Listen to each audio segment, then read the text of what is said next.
فتاوی قاضی خان میں ہے، وَلَوْ اسْتَأْجَرَ امْرَأَةٌ لِيَزْنِيَ بِهَا فَزَنَا بِهَا لَا يُحَدُّ فِي قَوْلِ ابی حنیفہ رحمہ اللہ تعالی۔ اگر کسی شخص نے عورت کو کرائے پر لیا، پیسے دے کر کہ میں تمہیں اتنے پیسے دوں گا مجھے زنا کرنے دو، اجرت پر لیا اور اس سے زنا کیا، تو کہتے ہیں امام صاحب فرماتے ہیں اس عورت پر اس آدمی پر کوئی حد نہیں ہے۔ اب اعتراض کیا کرتے ہیں کہ دیکھو جی امام ابو حنیفہ رحمۃ اللہ علیہ یہ زنا کے دروازے کھول رہے ہیں، امام ابو حنیفہ رحمۃ اللہ علیہ زنا کے دروازے کھول رہے ہیں، کہتے ہیں آدمی پیسے دے کر عورت سے زنا کرے تو ایسے آدمی پر حد ہی نہیں ہے، جب حد نہیں تو پھر جائز ہے۔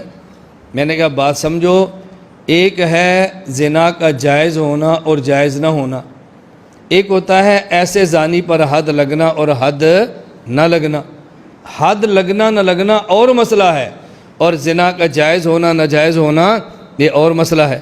اگر صرف حد نہ لگنے سے اگر کوئی چیز جائز ہو جاتی ہو تو حضرت عبداللہ بن عباس رضی اللہ تعالیٰ عنہما کا فتویٰ یہ ترمذی کے اندر موجود ہے، فرماتے ہیں من اتل بہیمۃ فلا حد علیہ، کوئی آدمی کسی جانور سے بدفعلی کرے تو ایسے آدمی پر کوئی حد نہیں۔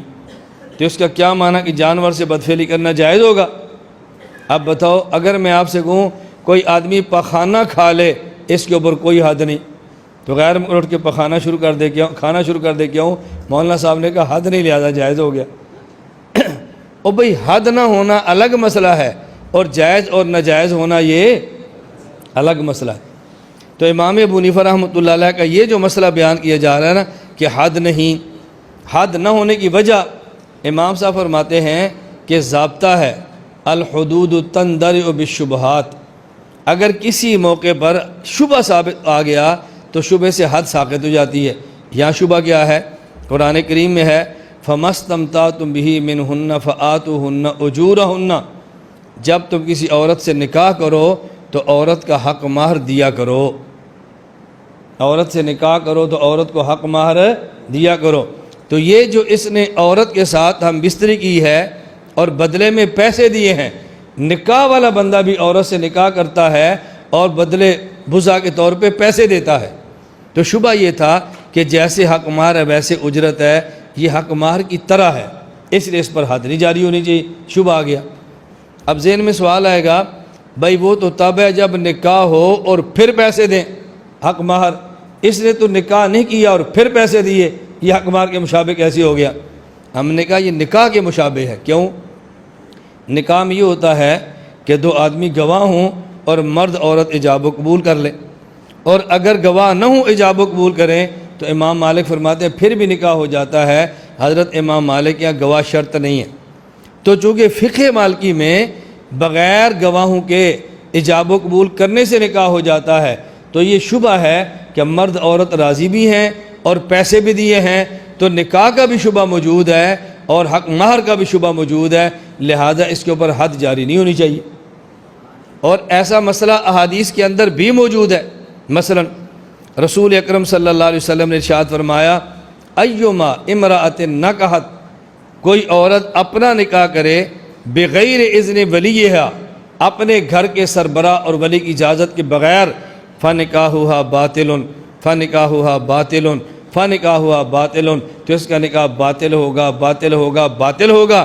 آگے فرمایا فإن دخل بها، اگر بغیر ولی کی اجازت کے نکاح کر لیا اور اس کے شوہر نے سے ہم بستری بھی کر لی، اللہ کے نبی فرماتے ہیں فلہ المہر بما استحل من فرجہا، چونکہ اس نے حلال طریقے سے ہم بستری کی ہے لہذا اس عورت کو حق مہر ادا کرے گا، حق مہر پھر بھی دے گا۔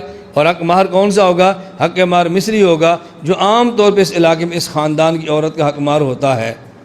اب دیکھو نکاح کو باطل بھی فرمایا جا رہا ہے اور شرمگاہ کو حلال بھی کیا جا رہا ہے اور حق مہر بھی ثابت کیا جا رہا ہے۔ میری بات سمجھ آ گئی؟ تو اس کا مطلب یہ نہیں ہے کہ حد نہیں تو جائز ہو گیا، لیکن یہ بات بھی ذہن نشین فرما لیں کہ اس مسئلے پر بھی فقہ میں دو قول ہیں۔ ایک قول یہ ہے کہ حد ہے اور فتویٰ اس بات پر ہے کہ اس پر ایک یہ حد نہیں اور فتویٰ اس پر ہے، اس پر حد یہ ہے۔